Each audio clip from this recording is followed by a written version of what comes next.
નમસ્કાર, હું ગોપાલ નાયક, SSG news. મારી પાછળ જુઓ, આ છે સાબરમતી નદી। અહીંયા લોકો સફાઈ અભિયાનમાં જોડાયા છે।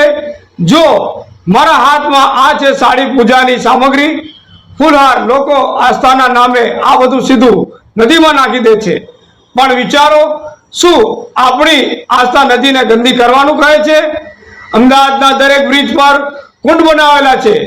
સાડી મૂર્તિ પૂજાવો, બધું ત્યાં નાખો, નદીમાં નહીં। સાબરમતી સ્વચ્છ રહેશે, પાણી શુદ્ધ રહેશે, તો જ આપણે સ્વસ્થ રહીશું, બાળકોને રોગ નહીં થાય। મળીએ આ સફાઈ સૈનિકોને, જાણીએ કે એ લોકો અમદાવાદીઓને શું સંદેશો આપવા માંગે છે।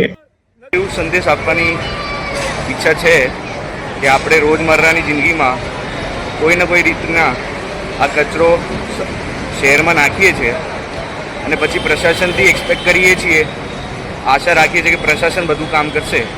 આપણે શહેરીજનોએ જોડાઈને થોડુંક કામ કરવું જોઈએ અને આપણા ભાગનો કચરો પણ આપણે બધા ઉપાડી લઈએ નાગરિકો, તો આ શહેર સ્વચ્છ રહેશે।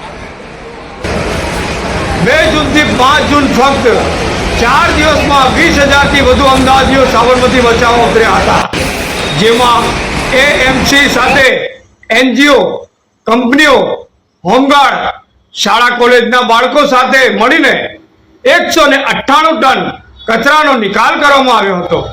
આ એક ઇતિહાસ રચાયો। સાબરમતી આપણી છે, એને સ્વચ્છ રાખવાની જવાબદારી પણ આપણી છે।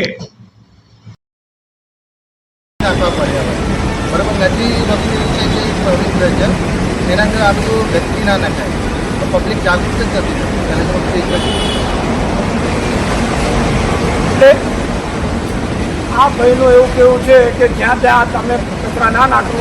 દરેક બ્રિજની ઉપર એક કુંડા મૂકવામાં આવ્યા છે અને એ કુંડાની અંદર જ તમે કચરો નાખો। આ ગંદકી સાફ સફાઈ માટે આવ્યા છે, જેથી કરીને આપણે નદીનું પાણી તમે પાછળ ચોખ્ખું રહે અને ગંદકી દૂર થાય। અમે આ 2 વર્ષથી ગયા વર્ષે આજે તમે જોડાઓ, કાલે તમારા બાળકોને સાથે લાવો। બાળક અહીં કચરો ઉપાડતા શીખશે તો મોટો થઈને કચરો ફેંકતા અટકશે। સફાઈ એ એક દિવસનું કામ નથી, એ એક સંસ્કાર છે અને સંસ્કાર ઘરથી જ શરૂ થાય છે। તો આવો સાબરમતીને સ્વચ્છ રાખીએ આવનારી પેઢી માટે। હું ગોપાલ નાયક, SSG ન્યૂઝ। સાબરમતીના કિનારેથી અમારી ચેનલને લાઈક, સબસ્ક્રાઈબ, શેર કરો અને કોમેન્ટ કરજો। નમસ્કાર।